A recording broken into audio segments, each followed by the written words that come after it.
Selamat pagi, Shalom. Dalam 1 Petrus 2 ayat 9 dikatakan bahwa Allah memanggil kita dari kegelapan kepada terangnya yang ajaib. Terang yang penuh dengan keajaiban. Terang itu adalah Yesus Kristus. Artinya hari ini sebenarnya kita di zona keajaiban demi keajaiban. Arti keajaiban sesuatu yang tidak masuk di akal kita. Karena itu setiap hari kita coba menormalkan hidup kita. Contoh menormalkan, ya kalau dari gajiku aku tidak bisa hidup atau beli sesuatu nih.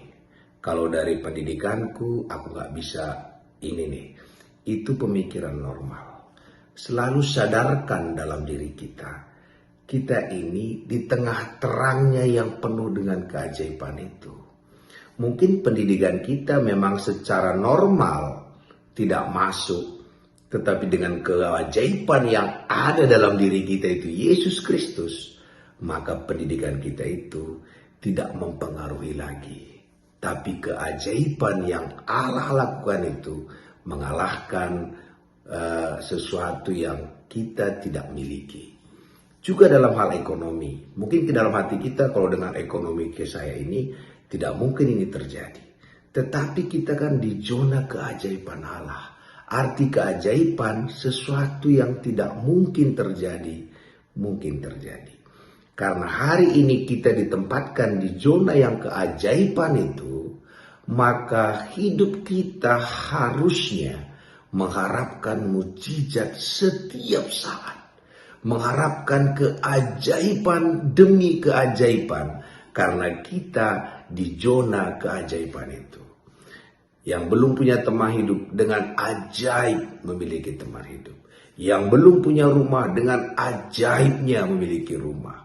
Dan masalah ekonomi dengan ajaibnya dipulihkan Tuhan. Karena kita hidup di tengah keajaiban demi keajaiban. Mari jangan berpikir normal lagi. Berpikirlah perkara yang di atas. Yaitu perkara yang penuh dengan keajaiban demi keajaiban. Jadi boleh kita katakan welcome ke dunia yang penuh keajaiban. Terpuji nama Tuhan. Selamat pagi, Shalom. Kalau kita perhatikan dalam Alkitab, Abraham disebut bapa orang percaya.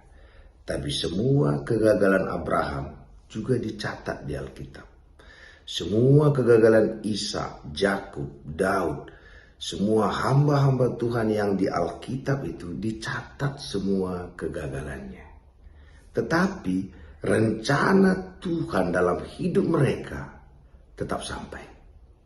Yang tidak sampai Judas saja karena dia menghakimi diri dia dan dia membunuh diri. Dan satu lagi mungkin Simpson. Simpson katakan, berikan saya kekuatan terakhir dan aku mati saja. Dia mati. Yang mau saya sampaikan Bapak Ibu, semua kita pernah gagal. Semua kita punya kesalahan. Dan musuh kita yang terbesar, kenapa kita tak bisa sampai kepada rencana Allah? Bukan kegagalan itu. Tapi kita mulai menuduh diri kita, orang lain nuduh diri kita. Dan waktu ada panggilan Tuhan dalam diri kita, kita tahu kita dipanggil Tuhan mengerjakan sesuatu hal, kita sudah hakimi diri kita dulu seperti Judas, seperti Simpson. Hari ini, jangan biarkan penghakiman itu membuat engkau tidak sampai ke dalam rencana Allah. Walaupun itu ditulis di Alkitab kegagalan mereka, tapi Abraham sampai ke dalam rencana Allah. Ishak, Yakub, Daud, semua sampai ke dalam rencana Allah. Karena itu pagi hari ini, jangan selalu tuduh diri kita. Jangan tuliskan semua kegagalan kita di hati kita dan kita baca terus setiap hari. Tapi tuliskanlah rencana-rencana Allah. Bangkit dan perkatakan, ini panggilan Tuhan dalam diriku. Dan karena Tuhan yang memanggil, aku akan sampai ke dalam rencana Allah itu. Jangan mau menyerah. Karena Allah mencari orang berdosa. Kalau kita lihat waktu Petrus mengkhianati Yesus, waktu Petrus bangkit, yang pertama ditanya, kasih tahu kepada Petrus. Kasih Tuhan itu mencari orang yang mengkhianati dia untuk dia kasihi. Dan Tuhan katakan kepada dia, gembalakanlah domba-dombaku kepada pengkhianat itu. hari ini. Tidak peduli apa dan bagaimana yang sudah pernah terjadi dalam hidup kita, tapi ingatlah, rencana Tuhan pasti jadi. Jangan mau terhukum, jangan mau menghukum diri kita, jangan mau membuat kita merasa tidak bisa lagi bangkit. Hari ini bangkitlah. Katakan, rencana Allah akan jadi dalam seluruh kehidupan kita. Terpuji nama Tuhan.